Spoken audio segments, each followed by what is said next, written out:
Mesdames et messieurs, bienvenue à cette édition du journal. Le MLC, les RCD et l'Union pour la Nation confirment leur participation en concertation nationale. Ils ont fait ces déclarations ce lundi après une réunion organisée par le Présidium dans la salle Kivu, c'était au Palais du Peuple. Thomas Louaka, Clément Kankou et Azarias Roubero Manoa ont confirmé que leurs revendications ont été prises en compte. Crispin Chibasso nous en parle. Nous venons d'avoir des assurances de la part du Présidium. Je crois que ce sont les bouches autorisées qui viennent de nous confirmer, de nous rassurer que nos préalables sont pris en compte. Trouver les voies et moyens pour ramener toutes les forces vives à la table des concertations nationales, le Présidium multiplie les séances de travail avec les composantes.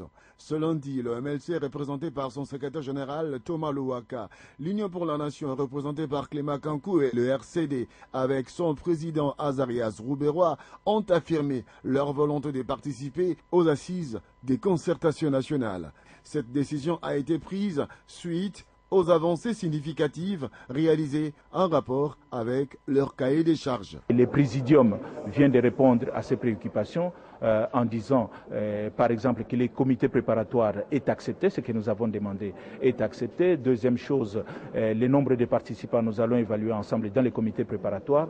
La facilitation est acceptée. Le RCD franchit les pas de la participation aux concertations nationales, mais propose quelques préalables au Présidium. Nous avons fait des remarques importantes pour élargir réellement et avoir l'inclusivité.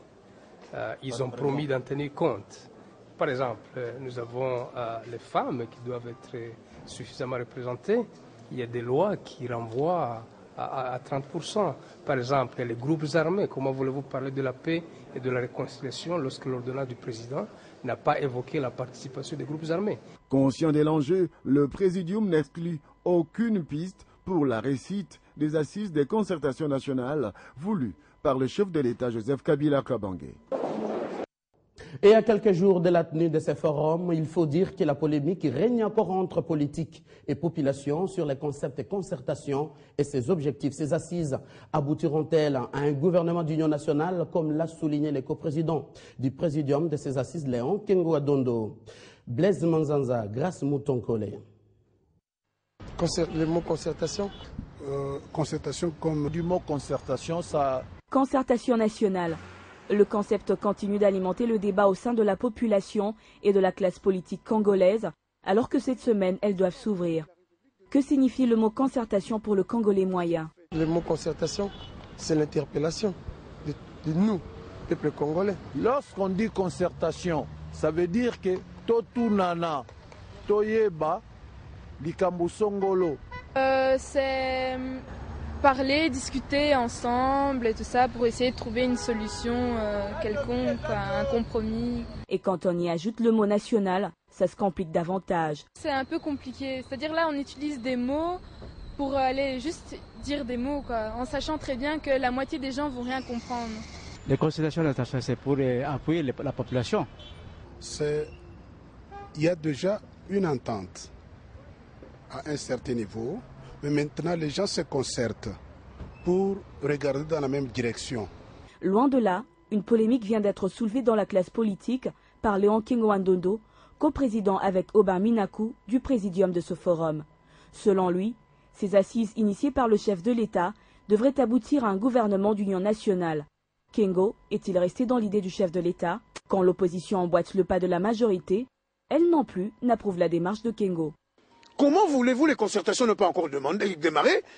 Un des présidiums nous annonce qu'il y aura un gouvernement d'union nationale. Nous nous posons des questions. Est-ce que le problème du Congo, qui engage le Congo à ce jour, est-il tout simplement par rapport au poste de Premier ministre ou des ministres ou du comité de gestion? Il faut donc, selon une frange de l'opposition, laisser Joseph Kabila aller jusqu'au bout de son mandat et déjà penser aux élections de 2016. Est-ce que M. Kabila a dit qu'il y aura partage de pouvoir quand il parle de la cohésion nationale? Nous attendons 2016 pour l'alternance. Pendant ce temps, les différentes formations politiques continuent à déposer leurs observations et recommandations au projet de règlement intérieur de ces assises, comme quoi le train de ces concertations est bel et bien lancé. Et la société civile de son côté a déposé des amendements et propositions au bureau du Présidium, dépôt qui annonce la participation certes de la société civile, l'interplateforme, qui souhaite qu'à l'issue de ces concertations, la paix et la cohésion nationale soient effectives en RDC. Il nous a été demandé de réfléchir rapidement sur le règlement d'ordre intérieur et apporter nos amendements, s'il est faut, sur les 5 thématiques qui ont été retenues pour les travaux de concertation. 48 heures après, l'interplateforme de la société civile vient de déposer au bureau du Présidium ses amendements sur le projet de la société civile avec plusieurs propositions d'enrichissement du contenu à débattre lors des concertations nationales. Nous sommes l'espace interplateforme de la société civile, c'est-à-dire que toutes les plateformes de la société civile se sont mises ensemble. Je crois que vous nous avez suivis lorsque le Présidium nous a reçus dernièrement. Nous avons parlé et nous leur avons dit que la société civile était organisée et structurée. La coordonnatrice de l'interplateforme de la société civile, Cathy Kalanga, a tenu à annoncer que ces amendements sont les fruits d'une concertation de la majorité des organisations de la société civile en RDC, dont les RENADOC, la société civile Forces Vives, les causes communes, la société civile de l'environnement et le Conseil supérieur de la société civile. Didier Reynders est depuis dimanche en République démocratique du Congo. Le ministre belge des Affaires étrangères s'est entretenu avec son homologue congolais au cœur des échanges, la nécessité d'appliquer l'accord cadre d'Addis Abeba. Alain Linomwamba. À bord de cette Nissan basse de couleur noire immatriculée présidence de la République, c'est le visiteur belge. Un habitué de ce bâtiment abritant le ministère des Affaires étrangères et de la République démocratique du Congo. Didier Reynders est de nouveau dans le pays pour une visite officielle. De Albert II à Philippe, ce changement de roi pour la Belgique ne change en rien sa vision de soutenir la République démocratique du Congo dans ses efforts de paix. La présence du patron de la diplomatie du royaume le prouve. La démarche porte effectivement sur plusieurs éléments. D'abord, le rétablissement de la paix, une capacité de promouvoir le développement dans la région des Grands Lacs, en particulier dans l'est du Congo. Côté RDC, on se réjouit, c'est une visite significative. C'est toujours un plaisir de le recevoir parce que ça nous permet de faire le point.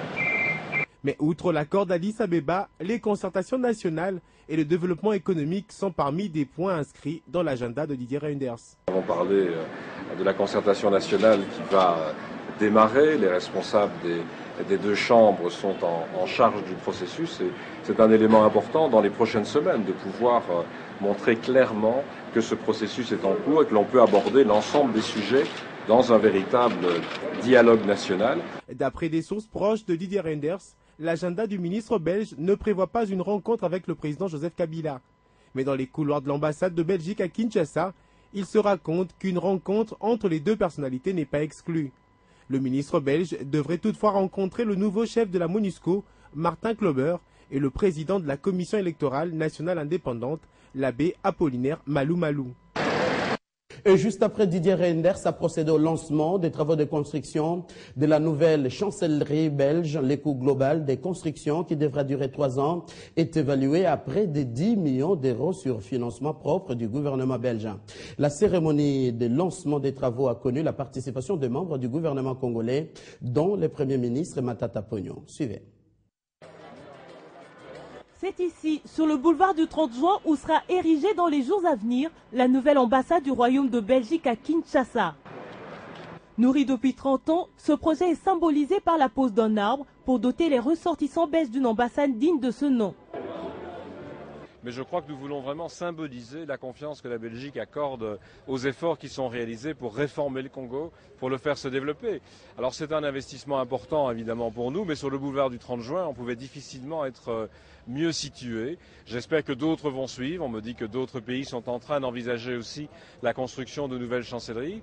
Évalué à près de 10 millions d'euros sur financement propre du gouvernement belge, les travaux de construction vont s'étendre durant 3 bonnes années. Je pense que c'est important d'avoir une représentation de la Belgique ici au Congo, dans un espace, en tout cas, je pense, meilleur que notre ancienne ambassade. Et cela consolide en fait les liens forts entre la Belgique et le Congo depuis depuis plus de 180 ans. À travers ce geste, la Belgique, qui accompagne les différentes réformes qui s'opèrent en RDC, vient une fois de plus consolider le lien d'amitié qui lie toujours les deux nations. Et je vous l'annonçais au sommaire, ouverture ce lundi à la Cour suprême de justice du procès en flagrance contre les députés Moïndo Nzangi du Mouvement social pour le renouveau, un parti de la majorité présidentielle. La justice congolaise l'accuse d'outrage au chef de l'État Joseph Kabila, incitation à la violence, dans des propos tenus sur les antennes d'une chaîne de radio dans l'est du pays. La Cour, qui statuait sur sa condamnation, a renvoyé la séance pour mardi à 10h30. Pour l'instant, le député Moïndo est mis en détention surveillée au centre pénitentiaire et de rééducation de Kinshasa. Sachez également que la province du Maniema se transforme du jour au jour et plusieurs projets d'investissement ont ainsi été lancés afin de soutenir la relance du développement de plusieurs secteurs, et c'est là dans plusieurs secteurs également. Ce qui justifie d'ailleurs la présence à Kinshasa du ministre provincial de Finances, Modeste Munganga, qui suit de près les différents dossiers d'appel d'offres relatifs à la consommation des crédits d'investissement. À Kinshasa, il a profité également de son séjour pour faire le point en rapport avec un mémo des ressortissants de Maniema contre le gouverneur Tutu Salumu. Maniema, l'une des provinces de l'Est de la République démocratique du Congo, la plus stable. Cette délégation a effectué le déplacement de Kinshasa pour une mission précise. Nous devions prendre des contacts dans le cadre de la campagne agricole avec la direction de passation du marché. Comme vous le savez, nous sommes dans un vaste programme. Le Maniema doit devenir encore, doit redevenir les greniers de la République. À l'instar de cette mission officielle, le ministre provincial des Finances, accompagné de celui de l'Intérieur, ont aussi profité pour répondre à un mémorandum des ressortissants du Maniema habitant Kinshasa. Dans ce mémo, une seule revendication, le départ du gouverneur Tutu Salumu. Je pense que c'est tout à fait regrettable. Lorsque les autres qui viennent au Maniema nous donnent des éloges, mais il y a un groupuscule qui se met à fomenter des choses contraires à la volonté populaire du Maniema. Moi, je pense qu'on a débuté des choses que je ne voudrais pas citer, mais ce sont des contre-vérités.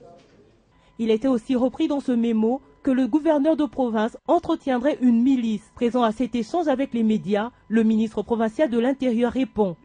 Ils entretiennent où? C'est encore là des diffamations sans égard envers le gouverneur qui est censé sécuriser le bien et les personnes dans son entité. Donc le gouverneur de la province n'a pas le temps de s'occuper des gens qui cherchent encore le nom pour parler des milices. La cohésion nationale s'avère indispensable au moment où les concertations nationales pointent à l'horizon. Le Maniema souffre encore de manque criant des infrastructures, d'où cet appel. L'appel qu'on donne, qu'on lance à tous les fils et toutes les filles du Maniema, est que nous soyons unis. Le chapitre de l'éducation, il s'est tenu le week-end dernier à Zongo, dans les Bas-Congo, le lancement de la 4e conférence des ministres provinciaux en charge de l'éducation. Autour du ministre Maker Mwangou, la conférence a tablé sur l'écoute des rapports de chaque province sur l'année scolaire 2012-2013, les points spécifiques sur la gratuité de l'enseignement primaire et de la paie des enseignants. Charlotte Ibouaba. C'est à Zongo, dans le Bas-Congo, dans un cadre paisible, touristique, propice à la retraite, à la méditation et à la réflexion, que les ministres provinciaux de l'éducation ont choisi de se réunir autour du ministre Maker Mwangou. Ici, ils évaluent l'année scolaire 2012-2013 en termes de la rentrée scolaire, de la mise en œuvre de la gratuité, de l'utilisation de manuels, des épreuves du TENAFEP, de l'examen d'État, de la paie des enseignants et des orientations relatives à l'année scolaire prochaine 2013-2014. La conférence des ministres provinciaux répond à la volonté d'instaurer un dialogue permanent entre les décideurs politiques au niveau central et provincial pour une gestion efficace de l'enseignement national, particulièrement l'enseignement primaire et secondaire. À ce premier jour de travaux, des exposés ont été faits sur des thèmes